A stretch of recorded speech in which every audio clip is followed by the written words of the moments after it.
तो बेटा अज असी नवा एक्सपैरीमेंट करना है इनऑर्गेनिक प्रैपरेशन का। Experiment number 2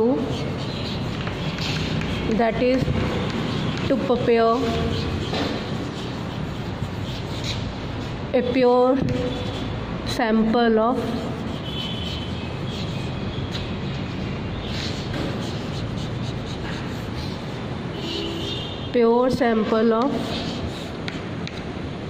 bis.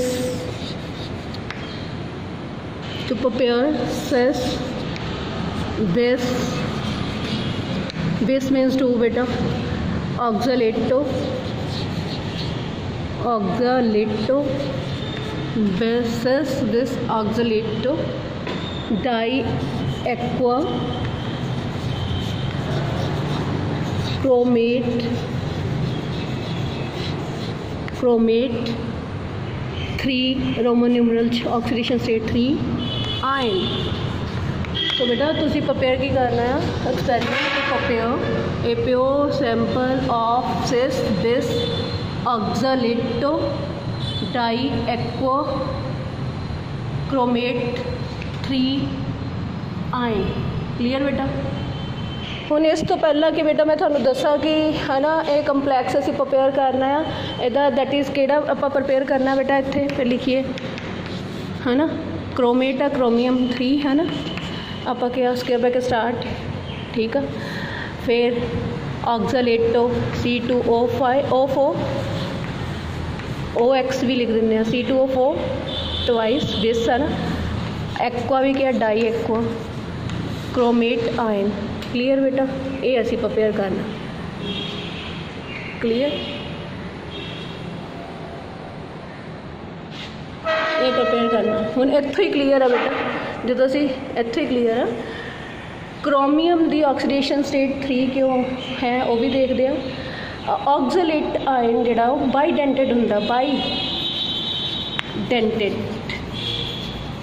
By means 2 dentate means donor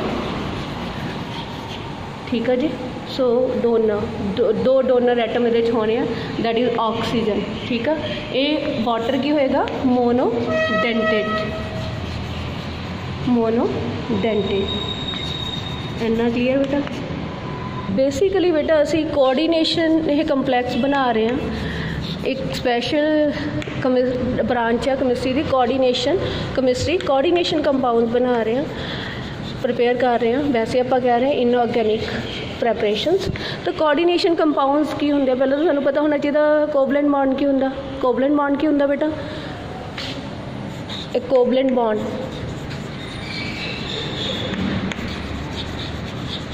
जिदा कि हाइड्रोजन है ये कोई एक इलैक्ट्रॉन है डिप्लेट का कंप्लीट होना चाहिए ये को भी एक इलैक्ट्रॉन है तो ये बराबर इलैक्ट्रॉन शेयर कर दोगे बेटा।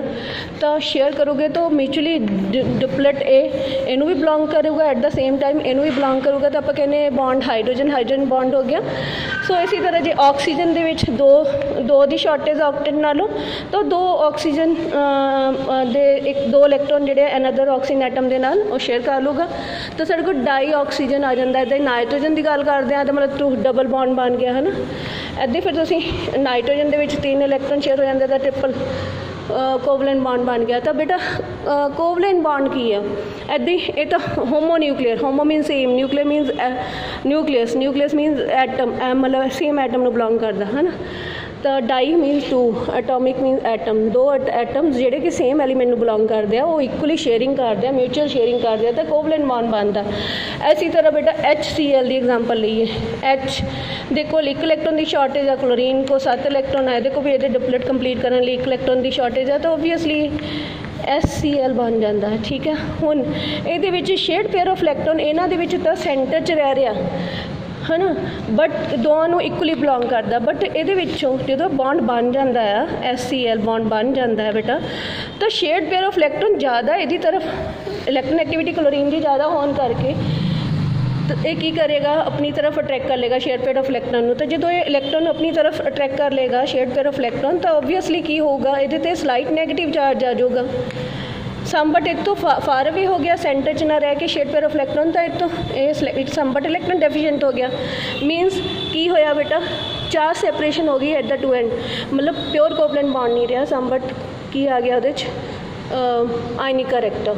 ਸੋ ਇਲੈਕਟ੍ਰੋਨ ਐਕਟੀਵਿਟੀ ਦੇ ਬੇਸਡ ਇੱਕ ਤਾਂ ਕੋਵਲੈਂਟ ਬੌਂਡ ਕੀ ਹੈ, ਇੱਕ covalent bond is the bond form by the mutual and equal sharing of electrons between the atoms of the two similar elements or between the two dissimilar element। ये तो होगी covalent bond की गल। तो वो भी फिर पोलर हो गया जो electron activity. What is electron activity? Electron activity बेटा ये आ कि